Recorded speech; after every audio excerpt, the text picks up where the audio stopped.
Welcome to the Real Estate Espresso Podcast, your morning shot of what's new in the world of real estate investing. I'm your host, Victor Menashe.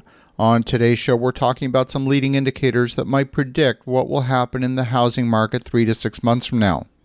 As we all know, there's a moratorium on evictions and foreclosures in most areas right now. In the U.S., the moratorium on foreclosures was extended again until at least the end of August. This is the second time the Federal Housing Finance Agency lengthened its moratorium, which it adopted in the wake of the COVID-19 pandemic. This move has the potential to impact millions of homeowners. The Federal Housing Finance Agency oversees government-sponsored enterprises like Fannie Mae and Freddie Mac, as well as 11 federal home loan banks. Together, these entities provide more than $6.4 trillion in aggregate funding for U.S. mortgage and financial institutions. Prior to the current crisis, loans in default were at record lows. According to Black Knight, a real estate data analytics company, the national delinquency rate fell by more than 5% in December, reaching its lowest recorded level since they began tracking data in the year 2000.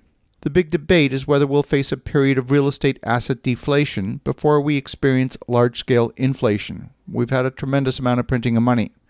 So today we're going to look at the drivers that might be affecting the real estate markets, and the big question is what will happen in the credit markets. We have a 13.3% unemployment rate in the U.S. and 13.7% unemployment in Canada. For now, unemployment benefits remain in place, but they won't remain in place indefinitely. When will they start to disappear? When they start to disappear, we will start to see defaults in consumer credit, automotive credit, and eventually mortgage credit. The housing market will eventually be next. Mortgage balances rose in Q4 of 2019 to $9.56 trillion. That's a new record. But here's where the numbers start to get interesting. Only 15.9% of loans in forbearance made payments in June. That's a huge decrease, down from 28% in May and 46% in April. These forbearance agreements are finite in duration. The question is what happens 6 months from now or 12 months from now when these forbearance agreements run out.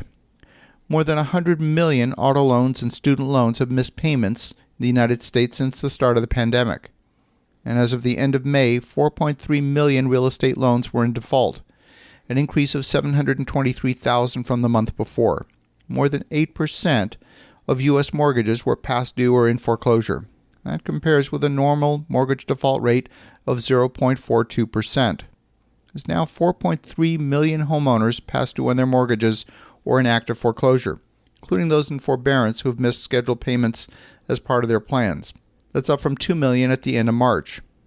On a percentage basis, that's 7.76% of mortgages in the U.S. in a distressed situation. And the fact is, almost none of these are on the market, thanks to the moratorium on foreclosures. As the amount of government bailout money dries up, the number of distressed homeowners will only increase. Over the span of 5 years, from 2008 to 2013, a total of 10 million people lost their homes in what was at the time the biggest distressed home market in history. Now, only a few months into the COVID-19 pandemic, we have leading indicators that suggest nearly half that number of homes are already distressed and could face foreclosure if the foreclosure ban were lifted today.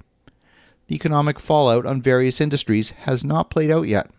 We have lots of people with traditionally good-paying jobs that have experienced significant income disruption. We're talking about airline pilots, dentists, dental hygienists, hotel staff, flight attendants, and firefighters, police officers, and physiotherapists. The list goes on and on. Now, airline pilots and flight attendants are obviously impacted by the pandemic. City employees like firefighters and police officers, it's less obvious. The problem is that cities are forced to balance their budgets, and most cities have experienced a 25% loss in revenue during the pandemic. As we reported last week, Nashville just passed a 34% property tax increase in order to try and make up the shortfall, and whether that truly solves their problem remains to be seen. Other cities have been forced to reduce staff significantly. There's a few hotspots where the delinquency rate is much higher. Mississippi, Louisiana, New York, New Jersey, and Florida all have delinquency rates above 10.5%. Mississippi's is close to 13%. You can expect there will be eventually a sharp increase in distressed inventory working its way through the system. The wild card in all this is what government will do to try and save homeowners. At what point will the bailout money dry up? We're in an election year in the U.S., and neither Republicans nor Democrats want to be seen as abandoning the population in a moment of need. So the bailout money will probably keep flowing at least until the election. But bailouts also breed dependence. And if printing money were the path to prosperity, then Venezuela and Zimbabwe would be the richest nations on earth, and clearly they're not. So while all the traditional real estate market indicators point to a strong real estate market in many cities, including low inventory, low interest rates, rising prices, and multiple offers, these conditions may be artificial and could be hiding a much different underlying condition. As you think about that, keep an eye out for new opportunities coming into the market. Have an awesome rest of your day. Go make some great things happen. We'll talk to you again tomorrow.